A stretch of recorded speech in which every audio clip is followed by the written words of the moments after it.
Hello guys, welcome back to my YouTube channel. तो guys आज हम लोग जा रहे हैं गोवा और मैं आपके साथ मुंबई टू गोवा की जो ट्रिप है वो ज़रूर शेयर करूँगी पूरी। और आप लोग वीडियो में लास्ट तक बने रहिएगा, बहुत मज़ा आने वाला है। तो चलिए चलते हैं घर से। तो घर से निकलने के बाद हम लोग चले गए थे एयरपोर्ट बस के पास, क्योंकि यहाँ से ना एयरपोर्ट बस चलती है कुलाबा से, जो कि आपको डायरेक्ट जो है छत्रपति शिवाजी जो एयरपोर्ट है वहाँ तक छोड़ती है पूरा। और बहुत ही अच्छी बस है।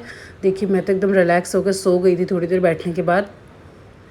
फिर एकदम से मेरी नींद खुली और मैंने देखा कि बाहर कितना अच्छा नज़ारा है। हम लोग पहुंच गए थे गेटवे ऑफ इंडिया के पास। तो देख सकते हैं ये है गेटवे ऑफ इंडिया के पास हम लोग पहुंच गए हैं। अभी आपको मैं गेटवे ऑफ इंडिया का भी जो है थोड़ा सा व्यू दूँगी। ये देखिए, ये है गेटवे ऑफ इंडिया मुंबई का। तो देख सकते हैं। और जो ये बस है ना, इसका काफ़ी लंबा रूट है। तो अगर आपको यहाँ से निकलना है तो आपको कम से कम 4 घंटे पहले निकलना पड़ेगा। 1.5-2 घंटा पहुँचने का और 2 घंटा पहले जाना ही होता है चेक इन के लिए। तो ये है मरीन ड्राइव। देखिए कितना सुंदर नज़ारा है। वैसे ना मुंबई में नज़ारों के लिए तो वही बहुत अच्छा है, ऐसी बात नहीं है। बट ये है कि थोड़ा सा पॉल्यूशन वगैरह ज़्यादा रहता है। बट वैसे बहुत अच्छा है। देखिए ये हम लोग जो है निकल गए थे और पहुँच गए थे एयरपोर्ट। और भी बहुत सारी एयरपोर्ट बसेस यहाँ पर लगी हुई हैं। और ये चीज़ ना मुंबई की बहुत अच्छी है। मुंबई का ट्रांसपोर्ट बेस्ट है, बिल्कुल बेस्ट। ये देखिए हम लोग एयरपोर्ट पहुँच गए और उसके बाद अब हम लोग जाएंगे अंदर और कराएंगे अपना चेक इन। देख सकते हैं उसके बाद हम लोग गए एयरपोर्ट के अंदर। काफ़ी अच्छा जो है वाइब्स आ रही थी, क्योंकि हमारी जो थी ना, एक थी यहाँ पर अकाशा एयरलाइन, उसमें तो इतनी भीड़ थी और हमारा स्पाइस जेट एकदम खाली था। तो मज़ा ही आ गया, बिल्कुल लाइन में नहीं लगना पड़ा। उसके बाद मैं यहाँ घूम रही थी कि चलो क्या शॉपिंग करेंगे, क्या करेंगे। और पता है यहाँ पर ना इतने सारे स्टार्स आते जाते रहते हैं। हमें भी एक स्टार मिले, बट बहुत कॉमेडी हो गई उस टाइम पे, तो मैं उनके साथ फ़ोटो नहीं ले पाई। तो देख सकते हैं लास्ट में आपको बताऊंगी कि मुझे कौन मिला था। तो देख सकते हैं हम लोग जो है चले गए थे अपने वेटिंग एरिया के लिए, आगे बढ़ रहे थे। और हमारा बेटा जो है वो भी बहुत खुश था, क्योंकि वो भी गोवा जाने वाला था वैकेशंस के लिए। तो क्या है ना कि मतलब फ़र्स्ट टाइम तो नहीं था हमारा, बट फिर भी हम लोग बहुत इन्जॉय कर रहे थे, क्योंकि हम तीनों फ़र्स्ट टाइम एक साथ ट्रैवल कर रहे थे। क्योंकि हमेशा फिर देखो हम चिलिंग कर रहे थे, मतलब फुल मस्ती के मूड में थे मैं और मेरा बच्चा। क्योंकि होता है ना थोड़ा सा, आज हस्बैंड साथ में थे, अदरवाइज़ क्या रहता है मैं और मेरा बेटा ही ट्रैवल करते हैं। तो ये देखिए फिर हम लोगों ने देखे यहाँ पर नज़ारे की क्या क्या है, क्या क्या कर सकते हैं। फिर हमारी नज़र पड़ी एक बेंडिंग मशीन में। तो हम गए वेंडी मैन के पास गए। तो हमने सोचा कि इसमें से क्या लिया जाए। हमने देखा और वैसे रेट्स इसके ठीक थे, क्योंकि एयरपोर्ट पे सारे रेट जो हैं बिल्कुल आसमानी छूते हैं एरोप्लेन की तरह। बट ये जो है वेंडी मैन, ये बहुत सही है। मतलब इसमें वही रेट्स होंगे जो चीज़ के एक्चुअल रेट हैं। तो हमने सोचा कि चलो चॉकलेट लेते हैं। तो फिर हमने जो है पहले देखा सब कुछ अच्छे से, फिर हमें लगा कि चॉकलेट ठीक है, चॉकलेट लेते हैं। वैसे तो चॉकलेट्स मेरे पास काफ़ी सारे थे, बट इसका एक्सपीरियंस करने के लिए मैंने जो है इसमें से एक चॉकलेट निकाल ली। तो देख सकते हैं ज़्यादा कुछ टफ़ नहीं है, बहुत ईजी है इसमें। तो उसके बाद जो है इसमें पेमेंट करना होता है, और फिर पेमेंट के लिए मुझे अपना फ़ोन देना पड़ा। तो मैंने दे दिया था अपना फ़ोन। और पता है गाइस, हमारे साथ ना बहुत बड़ा पोपट हो गया। हमारी चॉकलेट निकली ही नहीं। हम लोग वेट करते रहे और हमारी चॉकलेट जो है ना अटक गई। मतलब पहला ही एक्सपीरियंस हमारा इतना ख़तरनाक होगा ये हमने सोचा नहीं था।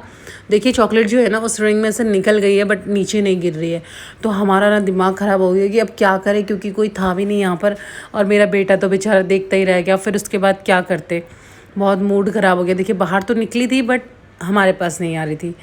फिर जो है ना देखो हम चॉकलेट को निहारते रहे कि प्लीज़ बाहर आ जा, प्लीज़ आ जा। पता नहीं कैसे वो अटक गई। फिर उसके बाद हमारा ना जो है दिमाग बिल्कुल ख़राब हो गया। फिर मैंने जो है बेटी को अपने बैग से चिप्स निकाल के दिए। फिर मैंने अपने हस्बैंड को बोला प्लीज़ एक बार तुम मशीन को पुश करो ना, क्योंकि वो थोड़ा सा अटकी है तो वो निकल जाएगी, क्योंकि पेमेंट तो हमने कर ही दिया था। 80 रुपीज़ की चॉकलेट थी, सिल्क 80 की ही आती है, तो 80 की ही हमें वहाँ पे मिली थी। देखिए पूरा हम लोग मशीन को पुश कर रहे हैं, सब कुछ कर रहे हैं, लेकिन पता है क्या, वो चॉकलेट निकली ही नहीं, बिल्कुल भी नहीं निकली। अंदर हाथ डाल के थोड़ी निकलती। फिर उसके बाद हमने क्या किया, एक और चॉकलेट ली और तब जाके उस फोर्स के साथ दोनों चॉकलेट हमारी आ गई। और फाइनली हमें सफलता प्राप्त हुई, हमें दोनों चॉकलेट मिल गई और हम बहुत खुश हुए। पर हमें दोनों का ही पे करना पड़ा था। अगर हम उसका पे नहीं करते तो शायद वो वाली भी ना मिलती, इसलिए एक के चक्कर में दो खरीदनी पड़ गई। तो आखिरकार एयरपोर्ट ने हमारे साथ लूट मचा ही दी, बेंडी मैन। तो देखिए फिर उसके बाद हमारे पास कोल्ड ड्रिंक्स भी थी, थोड़े कुछ जूसेस भी थे, बेटे के लिए लेके गए थे। तो फिर हमने सोचा चलो कैफ़े में जो है देखते हैं। और काफ़ी यहाँ पर क्या हुआ ना कि मैं फ़ोटोज़ खिंचा रही थी और यहाँ से सामने से जा रहे थे अनुपमा के मामा जी, यादव की बारात है ना जो। तो मेरे हस्बैंड को लगा कि कोई उनके पहचान का, और वो उसे देख रहे हैं और मेरी वीडियो छोड़ के उन्हें देख रहे हैं। बाद में बोल रहे हैं कोई मेरी पहचान का, तब मुझे भी याद नहीं है। और जब वो निकल गए ना तब याद आया कि अरे ये तो अनुपमा के मामा जी थे। तो फ़ोटोज़ तो मैं उनके साथ नहीं ले पाई क्योंकि अकेले में वो मुझे मिले थे। अगर शायद अगर हम पहचान जाते तो वो फ़ोटो इतना टफ़ काम नहीं था, बट ठीक है। तो ये देखिए यहाँ पर जो है सारी फ़्लाइट्स लगी हुई थी, हमारी भी आने ही वाली थी क्योंकि हम लोग जो है 2 घंटा पहले ही चले गए थे और कोई ख़ास इतनी भीड़ थी नहीं स्पाइस जेट में। और पता है एक फ़्लाइट यहाँ पर ना आकाशा वाली जो थी वो जो थी कैंसिल हो गई थी और सारे जो मतलब उसमें थे लोग, पैसेंजर्स थे, वो बहुत नाराज़ हो रहे थे क्योंकि होना बनता भी है। देखिए किसी का कितना इंपॉर्टेंट काम अटका है वो हम नहीं जानते, और अचानक से ऐसे फ़्लाइट कैंसिल कर देना ये कोई सही बात नहीं है। तो देख सकते हैं फिर उसके बाद हमारी भी जो है बस आ गई थी, हम लोग भी बस में बैठे और सिर्फ 2 कदम के लिए बस आई थी। मुझे लगा कितना दूर जाना पड़ेगा, बट सिर्फ 2 ही कदम हमें जाना था अपनी फ़्लाइट के लिए। पर ठीक है, अभी जो यहाँ का रूल है वो तो फॉलो करना ही पड़ेगा, पैदल तो जा नहीं सकते। तो फिर हम लोग भी बस में बैठ नहीं गए, खड़े रह गए क्योंकि बैठने की तो सीट ही नहीं होती, इसमें सिर्फ 2-3 ही सीट होती हैं। तो उसमें भी जो है हमारे जो सीनियर सिटीजन्स रहते हैं उनको सीट देनी होती है, और ये अच्छा भी है क्योंकि उन लोगों को ज़्यादा ज़रूरत होती है। तो देख सकते हैं सामने हमारा खड़ा है यहाँ पर एरोप्लेन। अब हम इसमें जो है जाएंगे और अपनी सीट देखेंगे। और इसमें ना सारे फॉरनर्स थे, जो है पायलट और सारे फ़्लाइट अटेंडर्स जो भी हैं और सारी एयर होस्टेसेस सब एकदम फॉरेनर थे। तो कोई हिंदी नहीं जानता था, वो हिंदी नहीं जानते, हम इंग्लिश नहीं जानते, तो ये तो बड़ा तालमेल ख़राब हो गया। फिर हमने जो है अपने टिकट्स चेक करवाए और एंटर किया, देख सकते हैं। और मेरा बेटा तो सुपर एक्साइटेड था, वो तो बिल्कुल पहले ही चल दिया। फिर उसके बाद हम लोग भी चले गए थे और ये हमने एंटर किया अपने प्लेन में।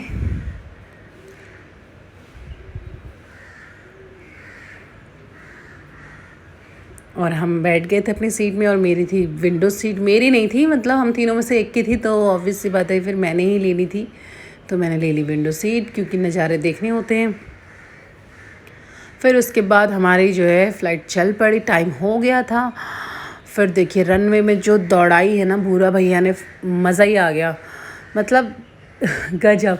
1 घंटा कुछ मिनट की टाइमिंग्स थी इसकी लैंडिंग की, बट हमारे भूरा भैया ने 45 करा दी थी। बहुत मतलब अच्छे कह सकते हैं पायलट थे। तो चलिए जो भी है, तो फिर हमारी जो है उड़ान भर दी, और रनवे में जो उड़ान भरी है ना मस्त एकदम।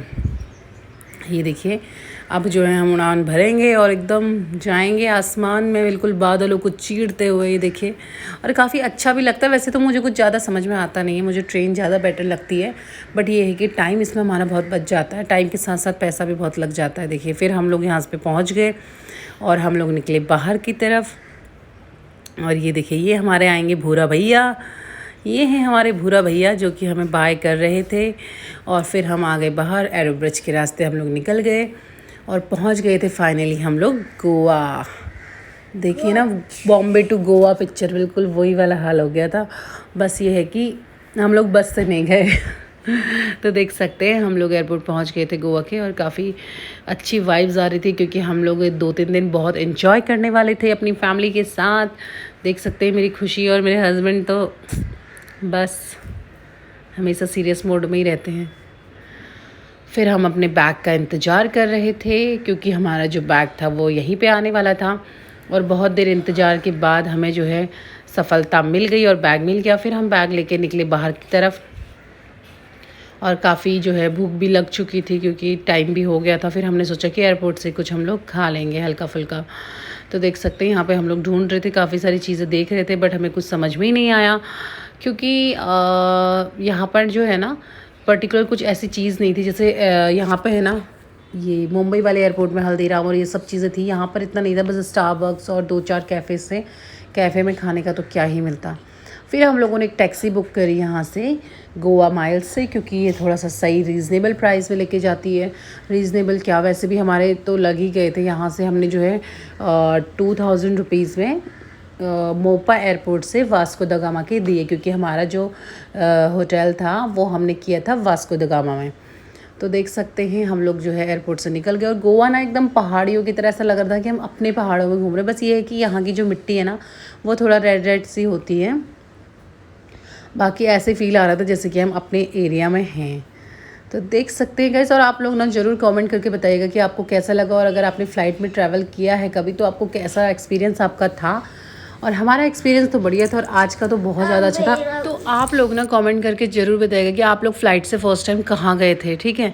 और ये हम लोग चले गए थे अटल ब्रिज में। ये है गोवा की अटल ब्रिज और काफ़ी अच्छी लगती है, और गोवा की सड़कें भी काफ़ी अच्छी थी, एकदम बढ़िया। और देख सकते हैं हम लोग जो है इतने दूर से ट्रैवल करके तो आए थे, ऊपर से फिर हमें इतने दूर जाना पड़ा, कम से कम 60 किलोमीटर्स। और ये तो मेरा सो गया था छोटू।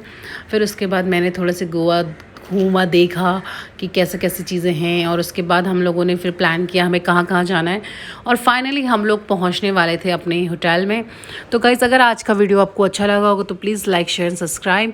और मैं इसी तरह आपके साथ अभी अपनी गोवा की एक्टिविटीज़ और सारी घूमने की वीडियोज़ ज़रूर शेयर करूँगी। तो तब तक के लिए bye bye, thank you so much for watching.